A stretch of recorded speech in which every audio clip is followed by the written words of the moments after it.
Attività sir, it's a gas collector.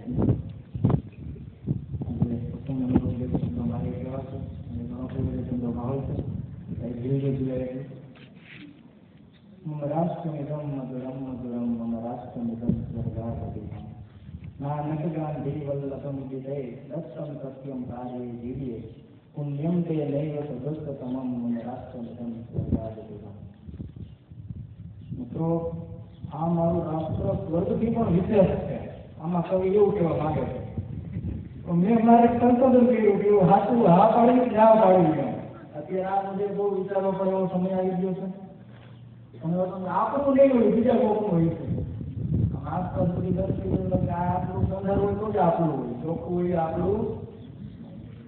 વધારે પડતું repairing માટે એવો આપણો દેશ આઝાદી ન કહી એવો માહોલ ઘણીવાર જોવા મળે. એક ઋતુતુલ્ય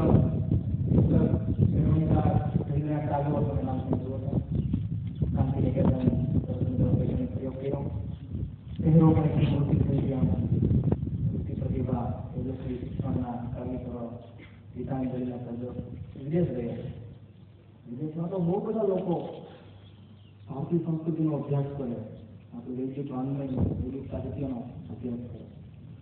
આ રીતના વાર્તાલાપમાં બેઠા છે. પછી એક ભારત પ્રેમી વ્યક્તિ આવ્યો, એને પૂછ્યું કે તમે એકદમ મોટી પ્રતિભા જેવા લાગો છો, તો આ રિયલી ફ્રોમ ઇન્ડિયા? હા, ભારતનું જ છે. તો કે ભારત ખરેખરનો દેશ છે જે નાનો બાળક રમતું રમતું જાય, આગલી ઘરમાં પૈસું હોય, ભૂખ લાગે તો એની ઘરે જમી ગયું, રમતું રમતું આગળ ઊંઘ આવે તો બીજા ઘરે ઊંઘી જાય, ત્યાં કોઈ વડીલ નથી. દર મહિને બધા આવા સંસ્કૃતમાં પરસ્પરમ એકબીજાનું રક્ષણ કરે, કોઈ કોઈને બગાડે નહીં. એટલું સરસ વર્ણન કરે આપણે જે આદર્શ સંકલ્પવાદી આપણે નહીં એવું ખરેખર તમારો દેશ એવો છે. એટલે આદર્શની આંખમાંથી આમ દર આંસુડા પડતા હોય, ધીરેથી જઈએ મારો દેશ એવો હતો, અમારો તો એવું કંઈ છે.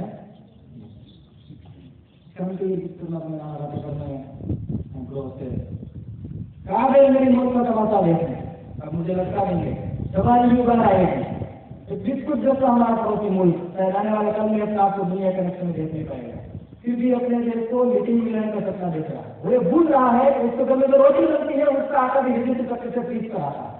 अपने देश को सुई का बना नहीं सकता, फिर भी अपने देश को लिटिल इंग्लैंड का सपना देखता है. वो ये सपना देख सकता है क्योंकि उन्हें मालूम है ये मुर्गों का देश है, ईदों का देश है. मतलब ये किसी को कोई हमदर्दी नहीं. तो कल मैं ये काम करना चाहता हूँ, कौन सी जगह के बाद मैं भाग गया, वो सबका काम करके जा रहा है, फिर गलत आ जाए, बजा लिया नौकरी मिलेगा गाँव में खादो को तो जैसे किया तो सो जा जुआ तो जैसे कि सोचते कितना बड़ा दे दिया. हाँ उन्होंने अवतार गई नहीं निधन करने भाई તમે ગાળવા પાવો ને એ કારણે પદ્મશ્રી પુરસ્કાર આપણા એક વિચારક સરસ મજાનો વૃક્ષ પ્રેમ ઉપર એટલું સરસ કામ કર્યું. દરીપલ્લી રમૈયા એકલે હાથે 1 કરોડ વૃક્ષો હોય, 1 કરોડ વૃક્ષો. આવા લોકોને દેશની જરૂર છે, પણ છતાં બહુ ઘણા એવા લોકો ક્યાંક આવે, બાકી બધા ઓટા બજાર આખરી ઓટ જ બેઠા હોય. ગઈ જવું નહીં કોની લવું ગઈ હવે તો પાછો હોય ભાઈ. સ્વદેશી વિચારોની જરૂર છે. આપણું યોગા પતંજલિ વિચારો વિશ્વના કેટલાય દેશોએ અપનાવ્યા છે. આપણે વિચારો ફરીથી અપનાવવાની જરૂર છે. આપણી જે ખાદી બ્રાન્ડ છે, લોકલ પ્રોડક્ટ છે, નવો ઇન્ડિયા પ્રોજેક્ટથી આખા દેશમાં ફેલાઈ રહ્યો છે. દેશની product make in India, made in India, think in India, Bharat માટે જ વિચારો આ બહુ જરૂરી છે. મોદી સાહેબે થોડા વર્ષો આપી કે ગેસની સબસિડી છોડી દીધો, ગેસના બાટલામાં 200 રૂપિયા સરકાર ડિસ્કાઉન્ટ છે સબસિડી. તો મારા મિત્રો એમાં સામે મદદ કર્યો એવું નહીં છોડો. કેમ એના કારણો આપણને બધાને વિચારતા કરવાની એવા છે. તો સંસદ ભવનમાં બધા મોટા ભાગના કરોડપતિ રાજકારણનો બેઠક બધા 500 1000 2000 કરોડના ગોટાળા કરીને કાગાવડા કરીને આખા રસ્તા ખાઈને પુલ ખાઈને ફૂલાઈ ગયા. પણ એ સંસદની અંદર જે રસોડું હાલે છે 20-25 રૂપિયામાં ફૂલ ડીશ ગમે છે, એટલું સસ્તું ફરક કંઈ નથી. એ બધા જે પોતાની સુવિધા છોડે, આપણા ખર્ચે ટ્રેનમાં રખડવાનું, ટ્રેનમાં જવાનું ખોલી દઈએ તો મારી સબસિડી છોડી. મને પણ વિચાર તો કરી દીધો, ખરેખર આ રાજકારણીઓને સમયાંતરે રિપેરિંગની જરૂર છે. આવા જે પિરામિડ કરતા હતા એવા યુવાનો જાગી જાય, રાજકારણી ઉભા રાખે, કીધું કે રહેવા દેજો, મારો દેશ છે. તો વિચારે કે ના, હવે આનો હોય આપણે હવે આગળ પાછું થવાય. આ ધારાસભ્યો ધારાસભ્યો થાય તો સારું, અને સારા સભ્યો દેશમાંથી જાય તો સારું. ગીત અધૂરું ગાંધીનું કોઈ ગાય તો સારું, અને માના કપડા ખેંચીને આ બધા શરમાય તો સારું. એક નેતા તો સાપને ડસા, એવું કહ્યું. એક નેતા તો સાપને ડસા, નેતા મુझे मेरा साप चल डसा. થોડા વર્ષો પહેલા બિહારમાં સુન્યા તો કેટલા લાલના પ્રસંગો છે. તો સૌથી વધુ ચૂંટણી એવા જ આવે, जब तक रहेगा समोसे में आलू तब तक रहेगा बिहार में खरेखર પૂરી કરી લાગે છે કે આપણે એમ થાય કે આ બધાનું કઈ રીતના મેન્ટેન કરવું. તો આ હરામખોર ભ્રષ્ટ નેતાઓને શહીદોને લોહી પાવું ચમકી ચમકી તો કદાચ મેળા આ એક બાકી છે. સખી હવે બહુ સરસ ભગતસિંહની વાત કરી, પણ આજે એમાં પણ એટલું બધું ભ્રષ્ટાચાર ઘૂસી ગયો છે. સૈનિકોના શસ્ત્રોમાં, સૈનિકોને પહેરવાના જે વસ્ત્ર વગેરે જે આવે સુરક્ષાના સાધનો, એમાં પણ એટલા ગોઠવા થાય છે. એક બોમ્બ ને પૂછવા તને કેવું લાગે? બોમ્બ जो है ना, બોમ્બ યુદ્ધમાં વપરાય છે. तो बम ने कहा हमारी क्या बात है, लड़ाई में से अब हर किसी के हाथ है. बेशक कहो हम बेरहम हैं, हाँ भाई साहब हम तो बम है. सीमा के रक्षा दुश्मन का विनाश नहीं मेरा काम था, पहले तो मैं कश्मीर या लड़ाक का बम था. मगर अरे नाना तो तुमने क्या कर दिया, और हिंदुओं के हाथ का गुलदस्ता कर दिया. मगर क्या तुम मुझे भी ऐसा वैसा समझते हो? ना भाई ना, मैं तो भगत सिंह का असम्बली वाला बम हूँ, मैं तो भगत सिंह का सोशल मीडिया में फेसबुक, व्हाट्सएप या वो 5 साल की सर्विस में खूब एનો ઉપયોગ કરજો સારા રસ્તે. એક સત્ય ઘટના કહું, થોડા દિન પહેલા એક મોટા સોશિયલ મીડિયા પર અભ્યાસ કરનાર વ્યક્તિ હતા તમારું લેક્ચરમાં સાંભળ્યું. ઇન્ડિયન રેલવેમાં પ્રભુ અત્યારે ઇન્ચાર્જ કરી રહ્યા નથી. સોશિયલ મીડિયાનો ભરપૂર ઉપયોગ કરતા, અને તરત મને કહી દો કે આપણે રેલવેમાં થોડીક જ મિનિટમાં એનો રિપેરિંગ કરશું. તો રેલવેનો સ્ટાફ પાણીની બોટલ જે 15 રૂપિયા લખેલી હોય એ 20 રૂપિયા વેચતો હતો. યુવાને કીધું કે આજે 20 રૂપિયા કેમ લેતો, 15 રૂપિયા ભાવ છે, તો વેચવી જા નથી નો દઉં કઈ.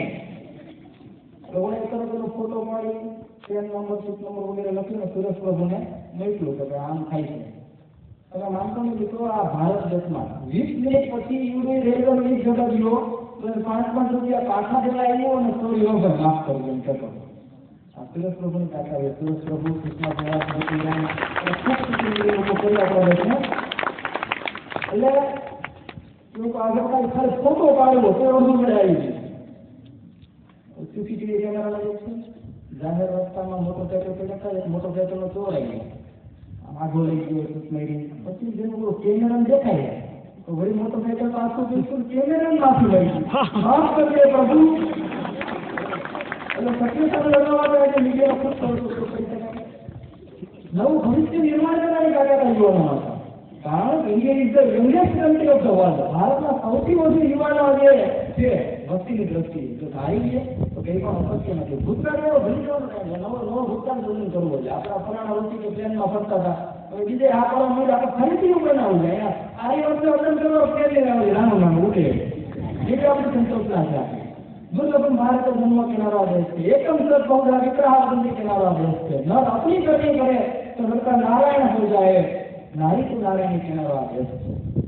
अभी स्वर्ण लक्ष्य लंका रमे रोड लक्ष्मण जननी जन्मभूमि तो प्रजापति बड़ी હતી और शिक्षण नारा देश है. મિત્રો બીજા કોઈ દેશોમાં રોકા કાઢવામાં મેં જો કંઈ લેવાનું નથી. જીવ અહીંયા છે વિશ્વની શ્રેષ્ઠ નદીઓ આ દેશમાં છે, વિશ્વના શ્રેષ્ઠ પર્વતો આ દેશમાં છે, રણપ્રદેશો આ દેશમાં છે, ઝરણા છે, ધોધ છે, ખેતી છે, રોડ રસ્તા, પુલ, દરિયો, જંગલ, પ્રાણી. 400-1700 કિલોમીટરનો દરિયા કિનારો ખાલી ગુજરાતમાં છે. કેટલાય દેશો એના કરતા નાના છે. આ દેશ માટે આપણે ગર્વ હોવું જોઈએ. મિત્રો ખરેખર એક્સેલ ભારત દેશમાં પણ અમેરિકામાં હજી આવશે. અમેરિકામાં કેળું ખરીદી કરો, મારા મિત્ર વાત કરતા કેળું ખરીદી કર્યું, કેળામાં ચિત્ર નહીં રહેતું કે ઓપન જીત અહીંથી ખોલવાનું. આપણને અહીંથી ખોલવા અમે ફાવી જ જોઈએ તો કે વાય જીત આપણા માટે તો કે we American always follow all the instruction. અમે અમેરિકન લોકો દરેક નિયમોનું પાલન કરીએ અને દરેક વસ્તુમાં સ્ટીકર મારવાનું કે આ રીતે ઓપરેટ કરવાનું નહીં, એના પર ક્લેમ પણ કરીએ. આપણું વી ઇન્ડિયન નેવર ફોલો એની ઇન્સ્ટ્રક્શન. અમે ભારતીય લોકો એક પણ નિયમનું પાલન નથી કરતા. સરકારી કચેરીની બહારની પાછળ દિવાલમાં લખ્યું કે અહીંયા પેશાબ કરવો નહીં. નો લખ્યું કે કરે નિયમ બનવા રેકોર્ડ દેશમાં આપણે અહીંયા પાણી પિચકારીમાં ન્યાય જ મારવાનું. નો લાવે તો મારવાનું. મોદી સાહેબે બેંકના ખાતા ખોલાવવાનું બહુ કીધું અને પછી એક બધા પૈસા બેંકમાં નાખવાનું કીધું. પછી હવેની યોજના તો શું શૌચાલય બધા ઘરે બનાવો. વિદ્યા પાલનના લેતા બચ્ચન કેટલા મહિનાથી રોજ હવામાન ટીવી જાહેરાત કરે કે ઘરમાં શૌચાલય બનાવો કે ઇસ્તેમાલ થી કરો, ઉપયોગ ન કરે. ગામમાં હળકાઈ સૂત્રો કે કેવી જેમાં જવાનું બાકી બહાર જ જવાનું. હળકાઈ સૂત્ર હતો એટલે સ્વચ્છ ભારતની યોજના છે મિત્રો, બહુ રિપેરિંગ લાગે છે આ મિત્ર આ દિશામાં.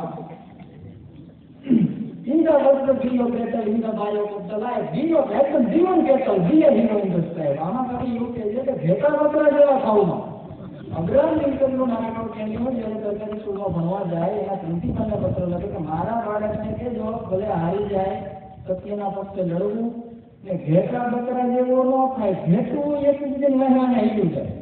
આપણું જીવન ભેટા જેવું બનાવવું નથી. આપણે પોતાને એક સિસ્ટમ બનાવવાનું, પોતાને એક લાઈફ બનાવવાનું. અને કૃષ્ણ ભગવાનને જો બધે ઘરે કરવા નહીં કરવાનું. બધા ઊંઘા મૂંડો ઊંધો આ દુર્યોધન શું કેવું કરતા. કૃષ્ણ ભગવાને તો બોપટી બાંધી ના કરી મોરલાને કીધું લખાઈ એટલી જતન આજે વિશ્વમાં કેટલા દેશોમાં કૃષ્ણ ભગવાનની મોરલી પૂજા છે. આવી જતન આપણે પોતે નિર્માણ કરવાનું. પૈસા પત્ની કારખાનું આ બધું કરવાનું છે. છતાં દેશ માટે કંઈક વિચારવાની જરૂર છે મિત્રો. દેશ માટે આપણે કામ આવી શકીએ વિચારવાની જરૂર છે. આજે આપણી શાળાના પ્રસંગને પ્રોગ્રામ વધારવા માટે બસુભાઈ ડોક્ટર પુષ્પજીનો આભાર માનું છું.